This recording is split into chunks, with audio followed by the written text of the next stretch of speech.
The Cards are back. Did Louisville awaken some folks? Louisville national attention. Did we see that after week one? Overreaction.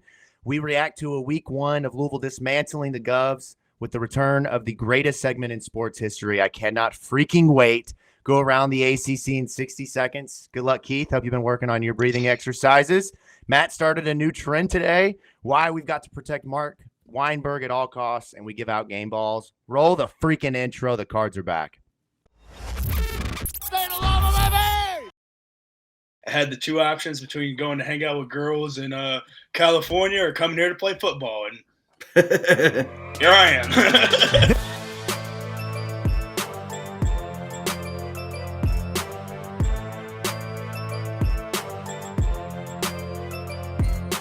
From the Pink Seats podcast, very exciting week one. Louisville football is freaking back. They pick up a big victory over Austin Peay.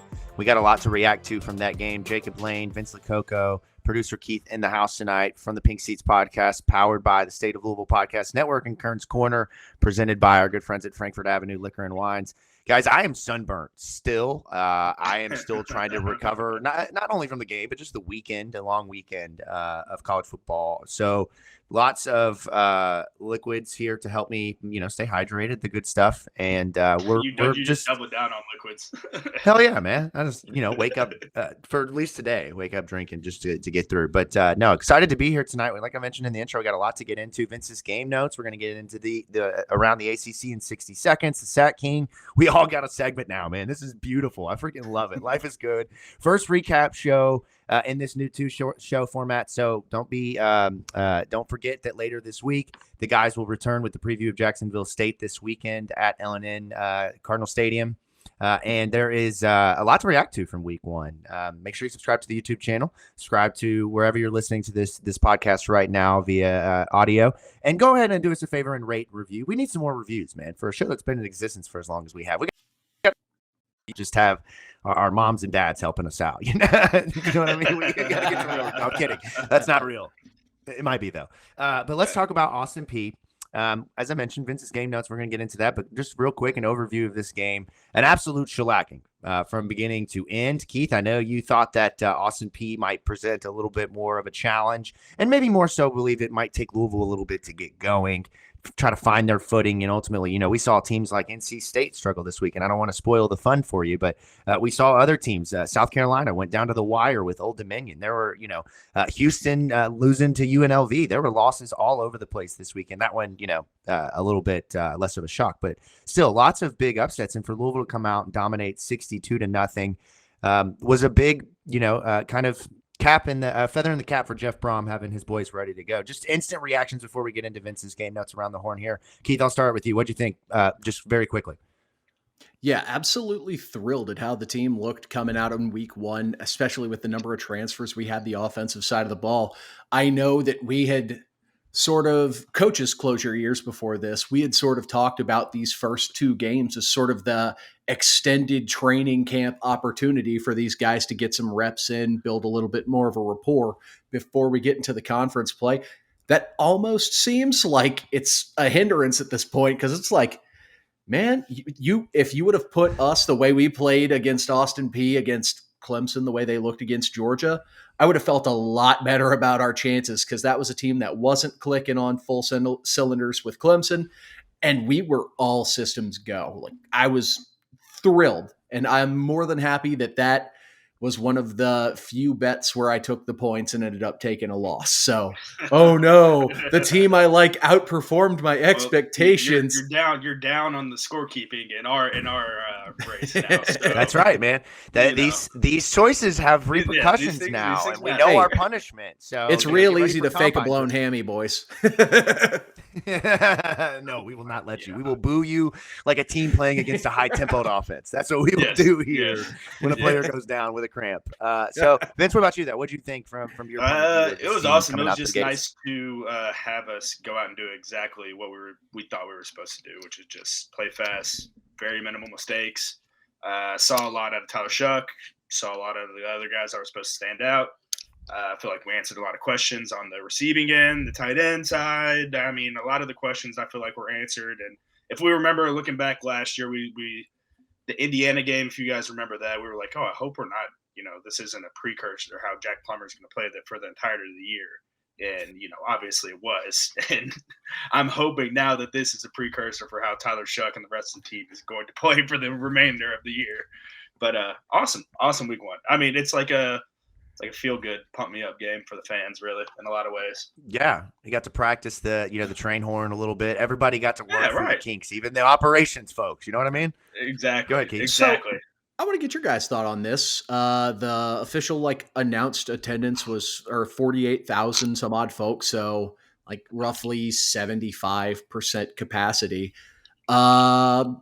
Personally, I thought we were going to be flirting a lot lower with that 40 threshold. So I was pleasantly surprised to see an announcement of closer to 50. And now I don't know if that's scanned or sold, but eyeballing, looking at the people in the stands, I was guessing close to 50 just because I remember the announced 45 back a couple of seasons ago for the Florida State home game. And I'm like, where the hell is everybody? Yeah, right. And dude, we had more damn flight deck, man. I just wanted to chop it off, man. That place is very convenient for me going to get beers, though. No, okay, see, so party deck, flight deck's the upper area with all the seats that are never full. Yeah, we got to work on your arrangement of which deck is which. Yes, party deck. So that doesn't make any sense, though. This might. Go ahead. Well, I was going to say this might be a bit of an off-season conversation topic, but what do you think, especially if we got to come up with 20-some million to pay the NCAA lawsuit payments over the course of the year? Maybe we tarp that place off, sell it to some advertisers for some overhead fly space. Yeah, it'll reduce overall capacity, but shift people down into that lower bowl and generate additional revenue. So even when we aren't playing marquee matchups, it'll still have a much more big game feel. Because what's the upper deck hold? 5,000 some odd? So we'd still have 55K capacity. So, dude, you're on another all planet I know up is there. Just another planet. All I know is I wish I would have had about a dozen more waters, and it was not because of how much I was drinking. It Correct. Was so humid out there, man. So I heard somebody say this today on Mark Ennis's show that it was hands down a top 3 hottest game they had ever been to in the moment. I never left in a the football morning. game early in my life, bro. In the middle of the third. We did the tailgate setup with Keith prior to meeting up with you. And at one point, I mean, what drove us to eventually walk to you was just baking in the sun, just standing there and drinking. It was miserable. So I'm like, all right, we got to walk to stay cool, to get a little bit of a breeze, to be able to go to another place to stand and just sweat our asses off. It was miserable, man. But look, the thing, I don't know about you all. I know every year you kind of get to know your seat neighbors. I was out of place this weekend and fell in love with the people all around me. So the game wasn't that hot until it was. And then I'm like, okay, if I don't get water pronto, I'm going to die out here. And we're going to be talking about state of Louisville owner dies at Louisville football game. Which it was like when halftime hit. It was like when halftime hit and there was dead football. Nothing was really going on the field that you wanted to pay that much of attention to. I was like, oh man, shit. This sucks. See, I was thinking mid to late third quarter when, for whatever reason, the sun just felt so much brighter. I don't know if there was just a little bit of cloud coverage going on during the game that I just didn't notice. But once that third quarter hit, it just ramped up. And I mean, I'm half ginger, so I was already cooked. So it's let's get extra pink and get a few new freckles today. My buddy Calvin was sitting next to me. He's a damn Army Ranger, and he's over here dying, complaining about the sweat. I was like, it's hot now. It is definitely hot. Yeah. It was very hot. It was hard to enjoy elements of the game because of the heat. But I will say, though, kudos to people who came out and cheered. It was a loud crowd. I mean, we had a lot to cheer about outside of the first drive for almost all the way up until, about midway through the third quarter. So there was a lot of scoring, a lot of action, interceptions, fumbles, touchdowns. You had everything that you could want for a crowd. And I thought that the crowd, that was there was great. But look, we've had this conversation. We're not going to dive into this here. I think this is an off-season topic. But, we all have our personal beliefs on, being able to come to the elements and handle that. But when you live in a city like Louisville and there are other things to do that are not sit in the heat when it is 97 degrees and you are kind of on the fence football fan, you like it, but you don't love it in the heat. You know, it's like the Indiana State game. You're like, oh, I'll watch that on TV back in 2018. Oh, yeah. But being there is like, this is the worst moment of my life. Wish I could have watched that one on TV too, bro. but I can understand people not wanting to come out and sit in that against Austin Peay. Now the conversation shifts if that was Miami week 1 or if that was SMU week 1. But at the same time, it is what it is. The fans that were there were loud, enjoyed. The beer was great, but it was not as great as it usually is because it was very hard to enjoy. Not only was it by the time warm, you got back to your seat, it was hot as hell. It was hot, and 2, you're drinking and you're just like, this is not water. It's like, and he's like, water, and she's, Sandy's like, what a wallet. That's what it felt like. So, kudos to the guys. That a couple of things that kind of stand out in that game 1 scenario when you kind of think of that heat. I didn't see really any guys go down with cramping, which that might seem like luck, but I think to me that means guys were hydrated, guys were stretching, guys were disciplined to do the little things. And you heard Jeff Brom, if you watch the card tape right before we started, his pregame speech, he's just walking around, meandering, pacing. Do your job, 60 minutes. Like, do your job, do what you need to do. And I think that message of being prepared and being ready for that moment, I just feel like it resonated with the guys. In week 1, they came out of the gates. And with that being said, man, I'm super excited to dive into the return of Vince's Game Notes, edition 1 tonight. There is so much. I know it's a blowout. I know it was 62-0. I know it was a domination from beginning to end. But to me, there was so many fascinating elements of this offense to just the way that they essentially pulled a DNP coach's decision on Donald Chaney as a running back. Like it was just this weekend kind of pull the cards out. So Vince's Game Notes. Let's freaking do it. It's time to get down to brass tacks. It's Vince's Game Notes with Vincent Lococo. Offensively for me, it was guys like Chris Bell, Tyler Shuck, obviously your clear indicates of people who are going to be the ones standing out on offense. Ashton Gelati on defense, being moved down into the 3 technique instead of that wide 5, wide 6 that we were talking about at the beginning of the year. Yeah, that Ashton movement, they had him all over the D-line, and that was really fun to watch. And I know, Vince, as soon as I saw him in a 3-tech, I was thinking of you in the stands. I'm like, oh, yeah, we're both feasting on this right now.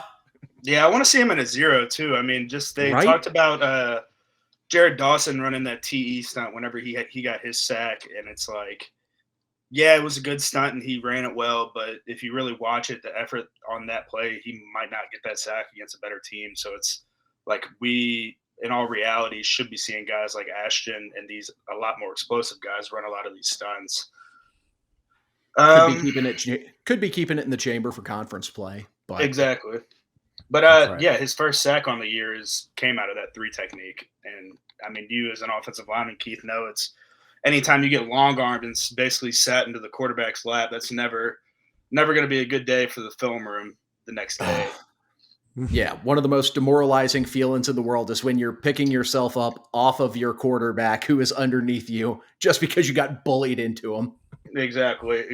But I mean, offensively, we saw what we really expected out of the guys. I mean, Tyler Shuck looked great in comparison to what we saw last year. Chris Bell looked great with his improvements, pushing the ball downfield, being able to go up and just snag a ball. Ja'Cory Brooks as well. Just looked great, his route running capability. I have a funny picture to show you, Keith, because is it going to be his hands? Oh, no. Yeah. John sent me the picture, and he's like, I just want to let you know I was thinking about you on this from last week. But, yeah, his hands were jacked up whenever he was catching that touchdown pass, too. I definitely had a problem with it. And it's that ball that Chuck threw to Redmond. And what was it, the third quarter, maybe? I thought it was third quarter. Second quarter. Yeah. The back of the end zone. I mean, that's a ball last year that we likely don't get, and that's a ball that I didn't really know if we were going to get out of a 7th-year quarterback this year.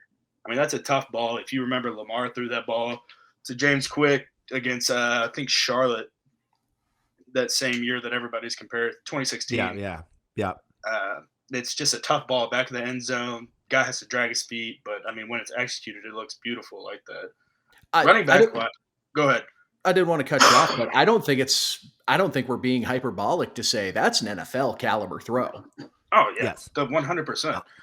Also a NFL caliber catch, like totally. Yes. Like tight ends don't do that in a lot of places, man. Like not around here, at least in a long time. That Exactly. was like a Cole Hicatini catch type of deal. Like it was fantastic to see. And one thing I do want to call out, if you don't mind me, just for 1 second, kind of, going back to what set up that touchdown. That's the special teams play by Devin Neal, where he freaking like flips over the line and blocks the punt. I was worried he was going to break his neck the way he fell after he blocked it. But that sets up a very quick 3-play drive that ends in a 24-yard touchdown to Mark Redmond. Like one thing that really Louisville for the last couple of years has been special teams not helping the other elements or the other phases of the team, not providing the field position, not providing that would Basically, since Mason King and Blanton Creaky left, things have not been up to standard, and it's kind of hard to keep that standard when it's literally statistically the two best punter kicker combo in school history. Yeah. So what you're saying is. What? Sorry, I didn't want to cut you off. What Jacob's saying is, and I'm going to use a real coaching buzzword here, the team is playing complementary football. Oh, 3-phase football, baby. 3-phase 4-quarter football, as I like to say around these parts. Vince, if you don't mind, talk a little bit about just from what you saw with Tyler Shuck's pocket presence. That's one thing I'm very interested in with him compared to what we saw, I think, early on in the game. It wasn't necessarily executed. There was a couple of incompletions, but I thought Jeff scripted this way as a way to prove and show everybody this is not Jack Plummer. Like I'm gonna make him throw throws that Jack Plummer would not throw, so you can just get that argument out of here week 1. This is not like seriously. He's throwing to Brooks in the end zone. throw. The touchdown to Brooks is that prime example of that. I mean, that's a ball that's a Bingo. pick last year, ezy. Right, but were you impressed? I mean, I know you've been around a lot of good quarterbacks. It's you can't really compare him to Lamar. That's whatever. But yes, he's he's good. It's hard to tell right now for me. I'm really excited, but I don't want to, play my card and sound like I'm overexcited, over jumping, over hyping things. I'm extremely happy with what he did with week 1, and he looked 10 times more comfortable than Jack looked all year in that pocket. Yeah. No, for real, man. His ability, you saw Shadur Sanders have this ability in the Colorado game as well. It's just like to be able to stand there, a hit is coming right in your grill, and to be able to make a throw, a accurate throw, is something to have on your team. Not even just that, but for him recovering from a broken fibula, tibia, whatever it was, that touchdown to Mark Redmond, they're playing down there with his toes, man. Like everybody's diving around at his feet. Yeah, I would have been freaking the hell out, man. Like, why? Like, are y'all wincing every time he gets up like me? Are you all like, oh my God, please get up every time? Yes and no. I didn't find myself as much as I thought I would because I don't think he ran very much this game. I mean, they really used him in the pocket, throwing the ball. They did some rollout stuff, but for the most part, he was just kind of sitting back there, some 3 steps, some 5 steps. He took that 1 sack, and then he had 2 or 3 plays that we're talking about now where he got hit. And now all of those, I was like, yeah. No, I don't know, Keith, what you think about this, but I thought there was in times. Now again, it is a lot of things that you could say, score, whatever, but there were some times where the offensive line was kind of, we're letting some guys get in here and get pressure that probably shouldn't. I know the exact situation you're talking about, and that's when the algorithm, Pierce Clarkson yeah, right, came into the game. And I think part of that is because Jeff did a fantastic job of rotating in the 1s and 2s that we expected to see, and some guys I frankly didn't expect to see, with like getting 1s reps in the first half on the starting offensive line. Like we saw guys like Vic Cutler get reps, which really surprised me. Yeah. Rasheed Miller, Renato Brown, Austin Collins were both rotating in. So I think I'll have to go back in and rewatch just to check personnel that were in during those Pierce Clarkson series. I'm guessing those were some of the younger guys, like Joe Crocker got a lot of time at tackle in the second half. Madden Sanker be able to get some reps and grow as a young player. So if I had to guess, sight unseen, but I did notice the O-line play drop off a little bit. Like we weren't getting that push in the running game with Pearson at quarterback. We weren't getting as much in pass protection time with Pierce as quarterback, which I would have liked to see Pierce get reps with the ones. But you know what? A 62-0 win. There's tough to find things to complain about. So Right. I if bet we're being heading into this game, you would not have been able to guess TJ Capers getting an interception. None of us. Or Ramon Courier getting a touchdown. I mean, hey, Yes. that's the kind of place you want to see. You know, it's week 1, 2, as I mentioned, have a South Carolina type game, have a NC State type game. You know, it's one thing to do that. It's one thing to have a blowout and see some of these young guys step up and make plays. Kind of the takeaway, like TJ Quinn, like some of the staples on defense, we just didn't really see a lot because the young guys got out there so quickly and performed well. I think that's a great sign in what Keith mentioned and what we've been saying all off season is an extended preseason training camp. That's what this is. And it's great to see them stand up to that. Anything else, Vince, that you want to touch on, whether it be, you know, we're getting ready to give out game balls where we'll kind of dive into some more specific individual performances, but anything else that stood out to you defensively, offensively, special teams, coaching, whatever it is? I mean, no. Like we said, Jeff kind of kept it a fairly base offense. We didn't see too much trickery and stuff. Guys just came out and played exactly how we were supposed to play. I mean, it's Austin Peay. You're supposed to beat them 60-something to whatever. And the guys definitely treated that. I appreciate that they treat every game like this serious. I mean, every football game, everybody knows football is football. It's you could go out there and lay an egg any day, any week. And for the guys to come out and be that focused to week 1 for Austin Peay, that's very impressive. And I'm excited to see what they do going into next week. And I'm not going to get too mumuch on my high horse. And I already think we're going to win the ACC and go 10-2. So, I mean, I don't know how much more high horse I can get. So. 12-0. Hosting a college football playoff game. No, I'm right there with you, man. You know, there wasn't a ton of, you know, big giant takeaways besides, you know, the rapport with the receivers. Shuck mentioned in the Jeff Brom radio show that it's the closest relationship or the easiest relationship he's ever had with wide receivers in his career. I think that played out very easily. Even in some of the slow moments, you could be excited about and pick things like Bama Brown, like, you know, obviously Isaac Brown, freaking, you know, man, his name is slipping my mind. Duke Watson. Yes, thank you. Yes, I always want to call him Deuce Watson, but I'm combining that with Deuce Adams, who also got into the game. But yeah, no, there's a lot of things to take away. We were robbed of Travis Egan becoming a local god by scoring 69 points. Like, my gosh, that play really was frustrating. And then one last thing I just want to kind of throw out. The walk-ons. We saw some of the walk-ons get in at wide receiver specifically. Late in the game, there's a play where Antonio Meeks nearly scores down the sideline, and I can't remember which of the two walk-ons. It was Chris Hughes. Jaden King is the one that was called for the hold. But my dude is blocking his ass off like he is playing for a national championship. Like, the walk-ons stand up, man. Like, the Vincent Lococo tenacity lives on through Chris Hughes. He becomes a guy for me now, wearing the number 49 as a wide receiver, blocking like that. You caught my attention. You caught my attention, man. It's funny You're you mentioned fan that. favorite. Like, there's always a dude like that, a number 49 receiver. And like a Thomas Jackson, man. You saw, no, T-Jack was cold, bro. T-Jack was cold. He just got hurt. I am not having none of that. T-Jack was on full scholarship, cold-ass white boy wide receiver. Like, no. I love that you'll never let me live this one down. But who was the one? I'm sorry, the one before. Jordan Thomas. Jordan Thomas is the guy. Jordan Thomas, and that's what I was mentioning when Chris and I, as soon as we saw that, we were like, is that Spidey? Spidey in? Because he came in dressed like Peter Parker on day one. Right. He didn't know he did. And then he's going to have his net jersey on the sideline sitting next to the coaching staff with a clipboard. Right. I can't believe you just over here shitting on T-Jack. No, I didn't. I'm making a point. I'm making a point. How could I shit on him when I'm comparing him to what was the best moment? Now, he was a scholarship player, but still, point being, it was a great moment for Walker. The best like speech during fall camp that year, where he was like, I had the two options between going to hang out with girls in California or coming here to play football, and here I am. Just looking around, and I'm like, damn. I love it, man. Yeah. Love that. All right, well, let's jump into handing out our game balls, something new for this season. Each week we'll hand out game balls as well as some shout-outs.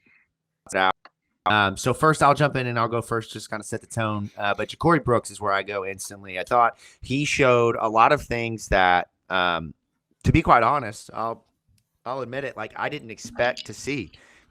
I know he was injured during the spring, but when we started talking about Louisville's wide receivers, I mean, I just was on tape saying this 2 weeks ago that was a reason I was starting to get nervous. It's the lack of playmaking, and Ja'Cory Brooks showed Alabama talent. Dominated the route running, the catching, the high pointing of a ball, the things that you expect. Was playing, east and west, catching screens. It was just an all around impressive performance. What was it? 8 receptions, I believe, 7 receptions, 83 yards, and the touchdown. And to me, he proved that he is the number one receiver, and he is the guy that Shuck trusts most. It's very easy to see, in my opinion. You think so? See, I do. I couldn't. I'm glad you said that. I don't know. I don't really care at the same time because I'm like, man, it just seemed like he spread the ball around so much during. He definitely game. did. He did for sure. Yeah. But I think there was a guy. You got to have a go-to guy. You got to have a go-to guy, though. Sure. And Braum always does. He has a guy that's going to catch, 70, 80 catches, whatever the case is. So yeah. All right, jump in here. Whoever's next. Let's go. I'll go. Ashton July. That's definitely, easy lock for this. Can probably get a game ball every week of the season. But dude, it's like every time they drop back, it was either a double team or he's in the quarterback space. And even when he got double teamed one time, and it just provided for it's funny if you know football and seeing like if the offensive line would have just slid the other way, they wouldn't have had a sack or they would have less of an opportunity of a sack.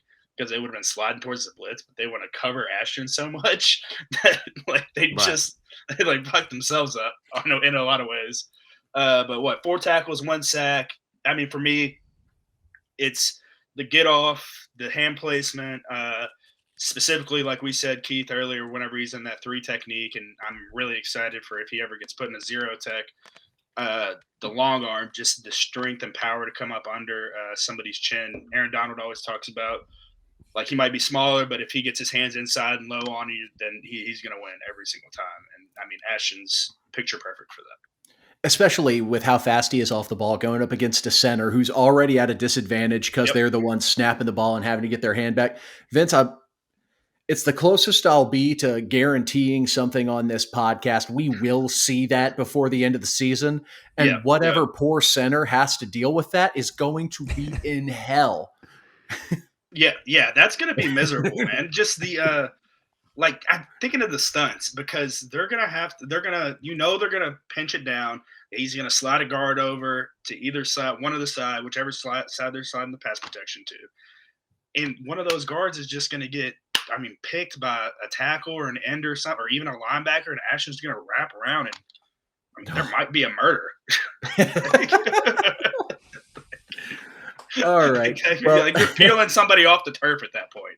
Like you were literally going to be peeling. No, they just live there. Like you're just now a part of Cardinal Stadium, buddy. Like kind of like going to have as much trouble as USC's mascot did getting the sword out of the turf last night. Even worse with USC, and this I know we're getting off on a tangent here. I should not be doing this, but it really fucking bothered me, and this is why we have a football podcast. They did their intro video. And they were highlighting the Trojan horse, like it was some great thing.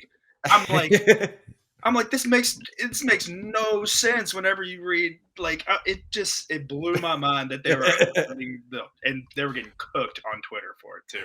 Don't think, just look. It looks cool. Don't think. Don't think. Don't ask questions about history. How dare you? Right. Sorry, that was my USC tangent. Yeah, so. Bit of a mom answer was what I was going to do, but Vince, you're in locker rooms. They never give defensive individuals the game ball. They give it out to the unit as a whole. So my game ball would go to the defensive unit as a whole. I don't care if you're playing Georgia or if you're playing Louisville Male High School. Pitching a shutout in college football is hard, no matter who you're playing against, no matter what the standards are, what the situation is. And especially if you're blowing out FCS opponent, because you're going to have backups who get in and you're going to have third string guys who get in.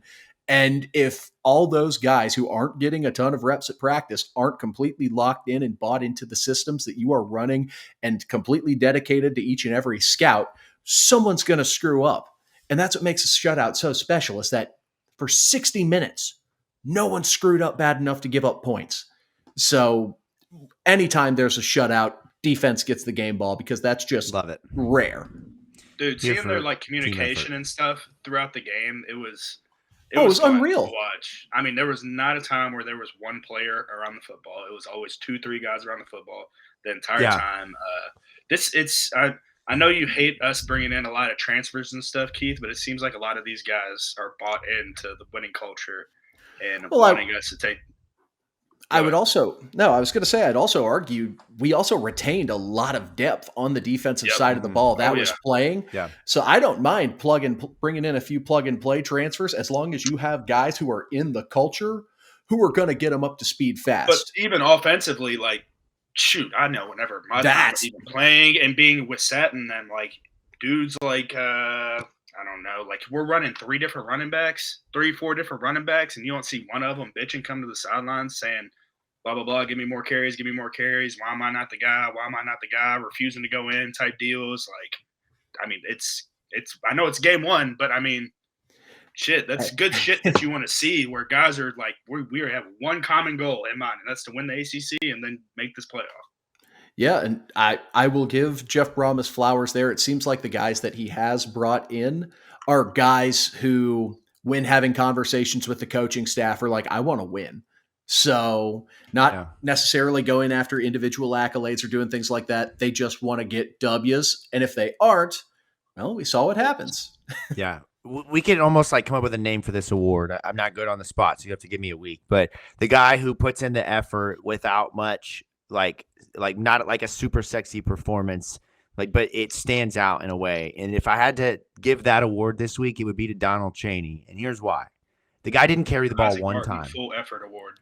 The Isaac Martin Full Effort Award. I'm here for it. Each week, get the Isaac Martin Full Effort Award. Okay, here we go. All right, so this week, as I mentioned, goodness gracious, I just lost my complete train of thought. Don Chaney. Threw me up. Don Chaney gets in the game quite a bit in the first half. Didn't play a lot, but only to do 2 things. And it's not do what his job primarily does, and that's carry the ball. He got in there to block, and he got in there to catch the ball. He had a big 3rd down conversion, like a 17-yard dump off.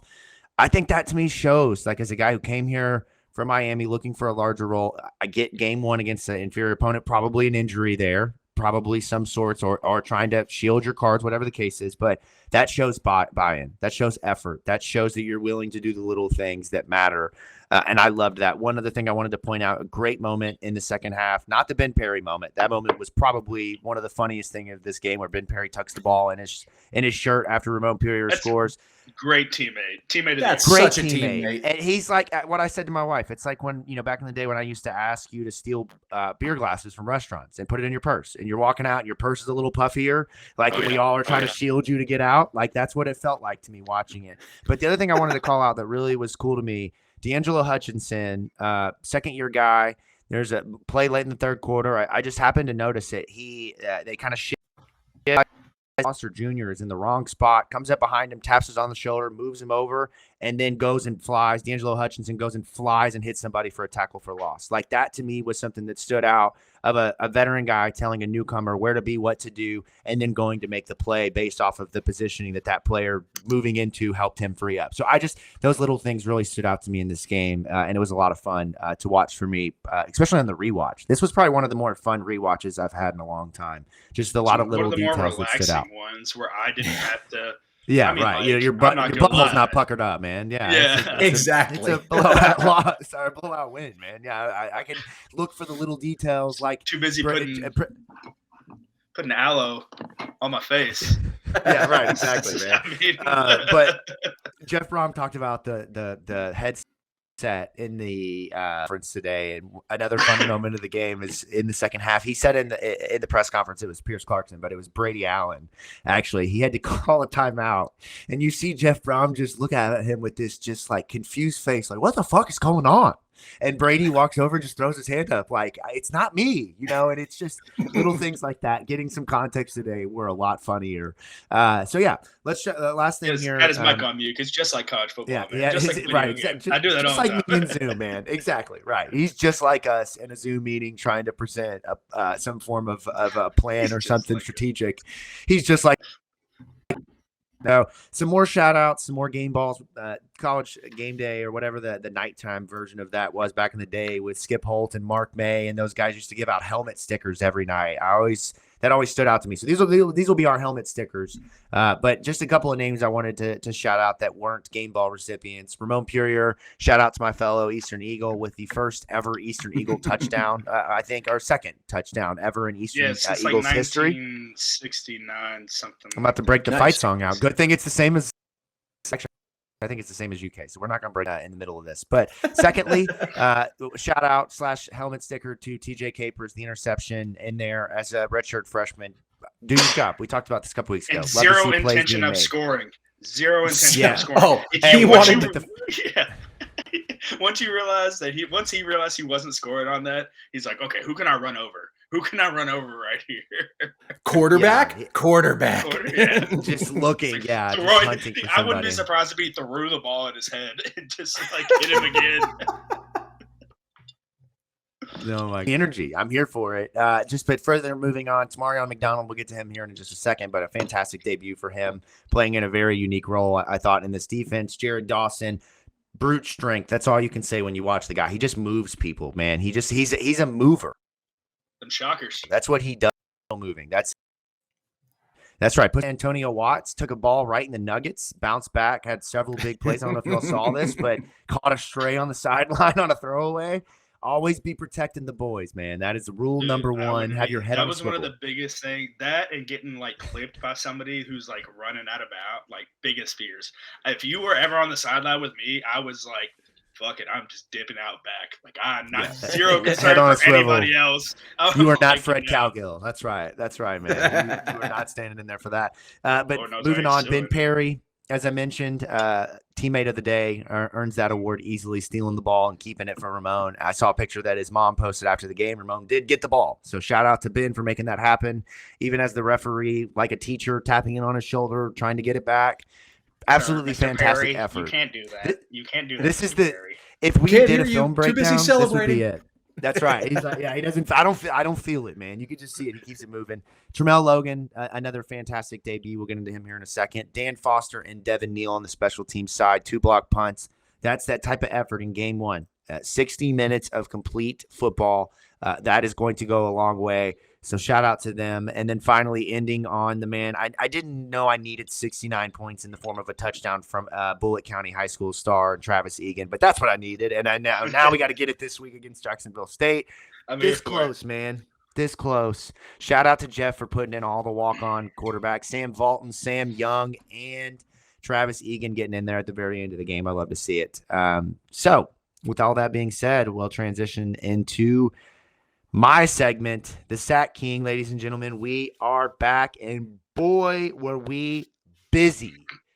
Week 1, 7 sacks. We going to get 7 sacks again, fellas? Every game. We're on track to do it every game right now. Well, sure. That's right. Can we get 7 sacks again this season, yes or no? I say yes. Keith, Vince, yes? Yes. Okay. I gotta think about this. SMU, I think it's very possible against SMU. Like that's okay. There we go. And they love to pass. So let's walk through this. A lot of action on this one. I got to shout out and start. No better place to start this than with Tamarion McDonald. My man, in my mind, he is the leader. He's tied with Tramel Logan. Again, shout out to Tramel. Incredible debut. Tramel is going to benefit and get a lot of sacks. He will pass Mason Riger's 5 sack total this year because he is a fantastic pass rusher, right? At least from what I saw with my non-educated football eye. But he and Tamarion McDonald lead the way with 2 sacks. In my mind, Tamarion McDonald wins this because he is what I like to call an opportunistic sack stealer. Okay? Do you know what an opportunistic sack stealer is, guys? Have you ever heard that phrase before? My man is a hunter. Go ahead. No, go ahead, Keith. You sound like you were going to set this up for me. Well, no, I'm not going to talk about stealing sacks. I want to talk about the things he was doing right that, frankly, he was doing them and opportunities presented themselves. That's right. I'm not declaring that as a negative. I want you to know I would be an opportunistic sack stealer. Like, you can't steal the job. Bitch, I'm there. I'm getting this shit. Let's fucking go, man. What do you mean? He was one of the guys while I was fighting for my life in the stands after drinking 100 ounces of mimosa in the parking lot and admiring our new gorgeous souvenir cups. That he actually, like, watching the game, he was one of those players that jumped off the field to me. Just seeing the way he was flying in and blowing up O linemen on like delayed blitz packages. He like sits, shows the coverage, comes in, blows up an O lineman, and hey, a quarterback happens to fall into his lap, and then he takes him to the ground as well. Like, the dude's just a dog. That's what I was gonna say. Is he's a lot of the stuff he did was what they like to call adding on, where he likely had a running back or he had a tight end who isn't going or being released out into pass coverage, and they tell you whenever that happens, add on. And that's a tough pressure for Keith. I mean, as you know, as an offensive lineman, if even at the fullback position, having a guy add on is something tough to pick up on, because Keith could be over on a double team with somebody else, and all of a sudden Tamarion McDonald adds on to the pressure. That's a sack. I mean, it's something really, you have to make sure there's good coverage on the back end, because it's obviously a longer producing type blitz. But I mean, it worked out for him this week. Like the physicality he plays with, it reminded me a lot of like Cameron Kelly last year, where especially as the season wore on, you just started to notice him just sticking people over and over. Like he's bringing that kind of physicality, and as a lineman, seeing D-backs bring that, love it. I think you're going to see a lot more of that role. They're not going to play as aggressive week to week as they did in week one, obviously, because they'll get burned in a lot of ways. But I do expect him to be, just based off of what I saw in week one, somebody that's going to be a part of the blitzing more often than he's not. And I like that. I think that adds a lot of dynamic. It's something people have to practice for your defense. Yeah, it's something you now have to practice for a package where Tamarion McDonald is down in the box and could potentially be blitzing. So that's here's an exact scenario. I don't know if it's this week. I don't know if it's Georgia Tech. When there will be a scenario in which, whatever it is, Tamarion will act like he's going to blitz, and he will not, and he will drop back, and he will steal an interception, because the quarterback will be like, "Oh shit, I got it, easy. My tight end's open in the flat, throwing it to him right now." Nope, boom, Tamarion's got it, because he knew exactly what you were going to do based off of what you thought you saw his tendencies on film. I'm really he's going to be a guy to watch all season long, man. 12 was fun. That's going to be a good one. So he's my leader. I mean, I know he's tied, but he's in the lead. I mean, he was aptly described by the D-backs coach in the preseason as T-Mac. He's a dude. Yeah, and that's what he was, man. He was just a dude all game. So shout out to him. Shout out to Tramel Logan. Love to see the new guys leading the way week one. And then shout out to our one sack guys, Jared Dawson, Ashton Gelati, and Thor Griffith. I think all of those guys potentially could have had 2 sacks. As a sack counter, that would have been a real tough game to be in here, because there was a lot of one guy getting hands on and then somebody else kind of finishing the sack. So is it a 0.5 sack? Is it a 1 sack? These are really, really promising, really challenging questions that a sack counter has to really account for in a game. So shout out to the sack counter in this one, but love to see these guys after it. 7 sacks really shows that the pressure is there, and that there was no fear. And we're going to see this be a trend. That secondary is dangerous, and they can do what they do week to week. Those 3 guys in Taz Nicholson, Corey Thornton, and Quincy Riley are going to be dangerous all year. And then not to mention MJ Griffin and Devin Neal as well back there with Tamarion McDonald. And then Antonio Watts. I could do a whole show on Antonio Watts, man. He's going to be one of the best players on this defense by the time the season's over. Quincy has a play. I saw it on the whenever I watched it back, and I know for a fact this play is eating him alive, because it should have been a pick 6. It was the 15-yard out that they ran on him. That was to the far side. I don't know if you guys remember it. If you go back and watch the condensed game, do you know what I'm talking about, Keith? It was like one of the 3 third downs they converted.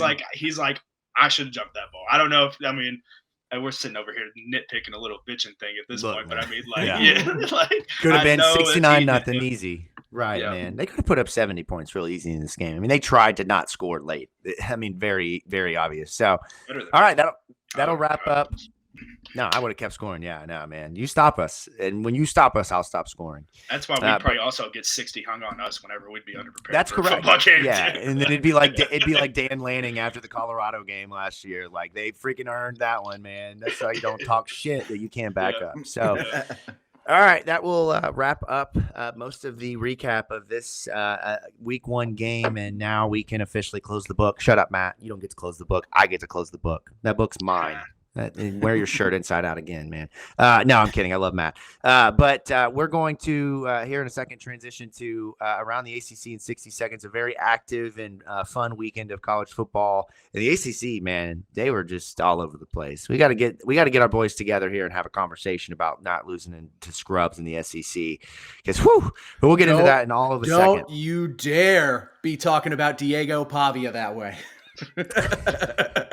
We'll get into all of that. That's my guy.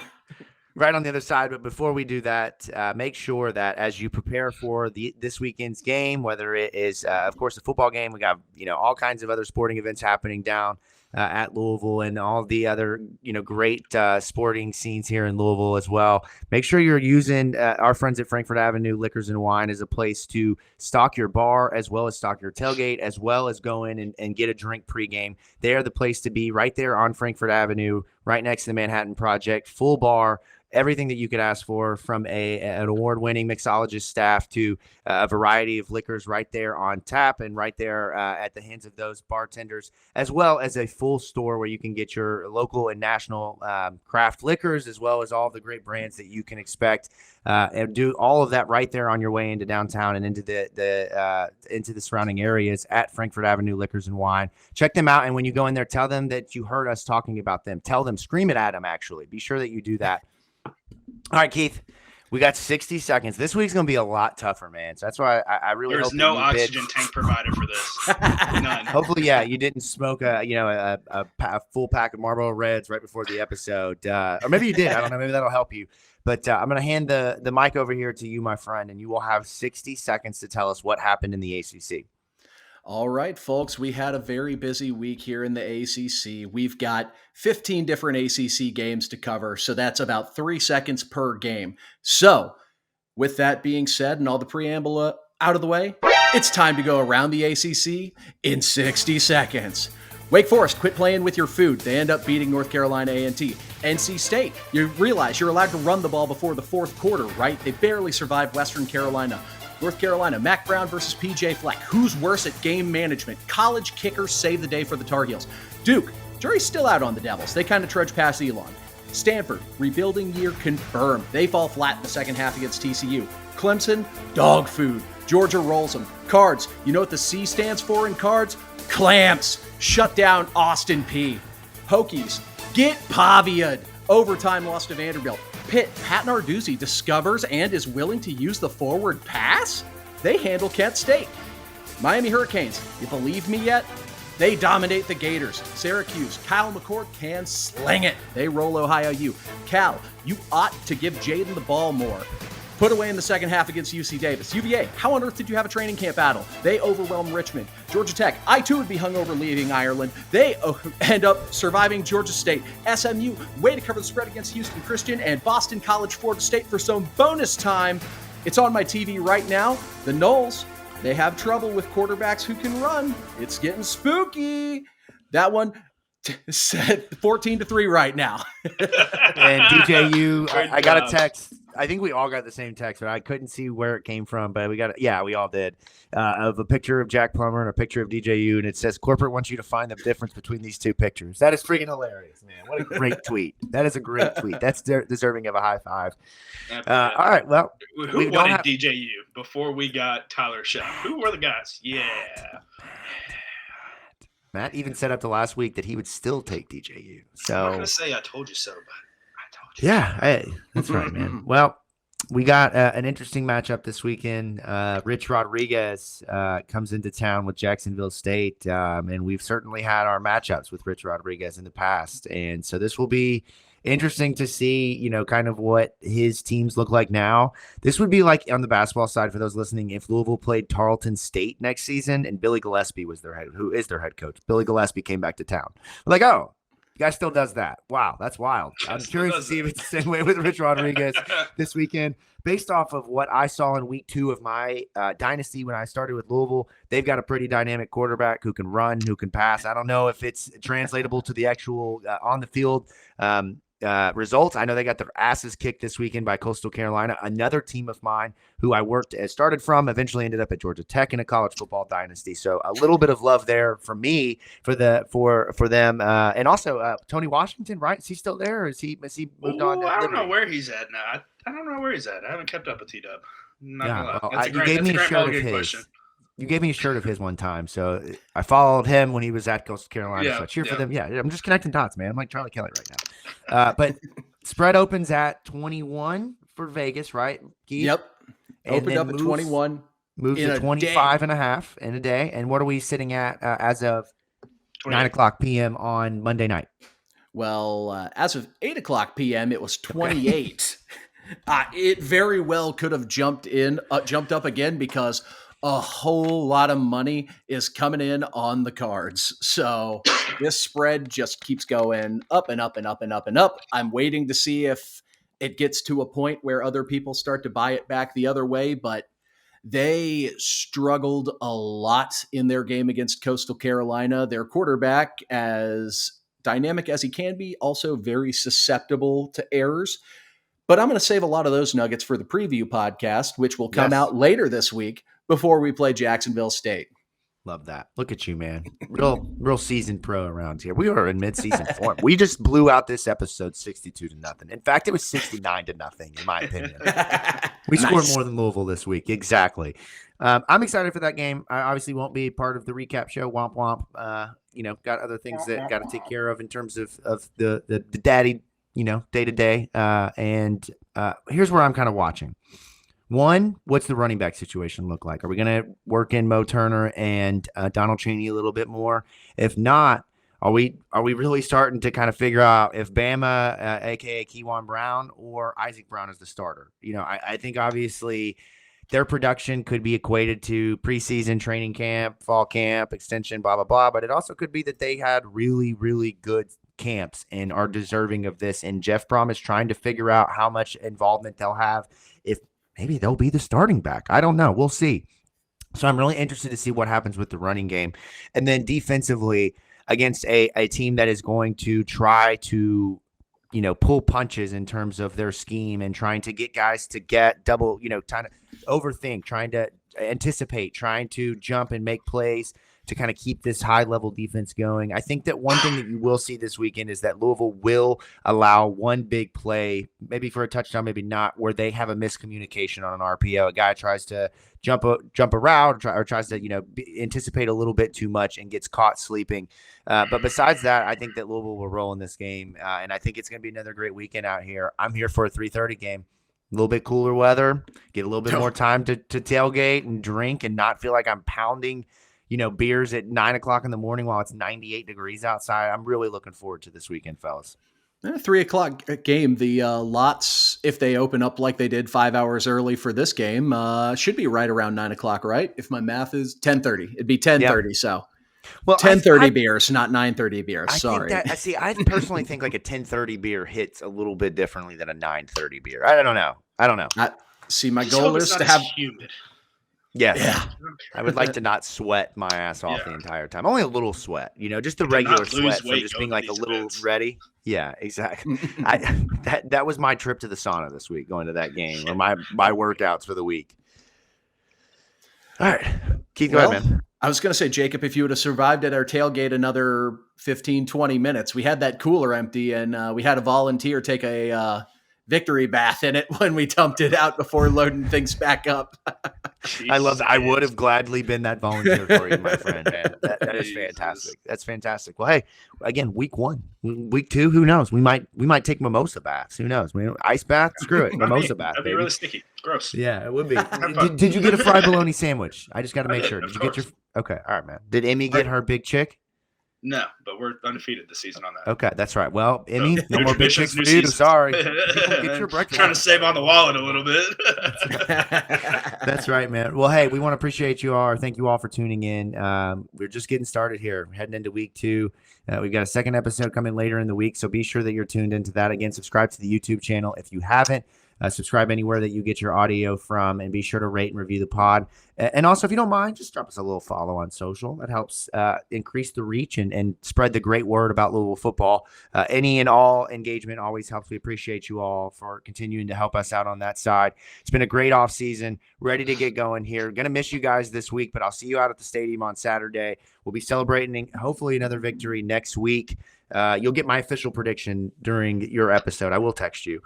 You'll get that then. Not a second before. I haven't done my research yet. And this season I'm not freaking picking without being prepared. I will not be caught slipping. So, fellas, appreciate you all for jumping on tonight. Make sure again that you're following all the social media accounts at the State of Lou, at Pink Seats Pod. And until next week, go Cards.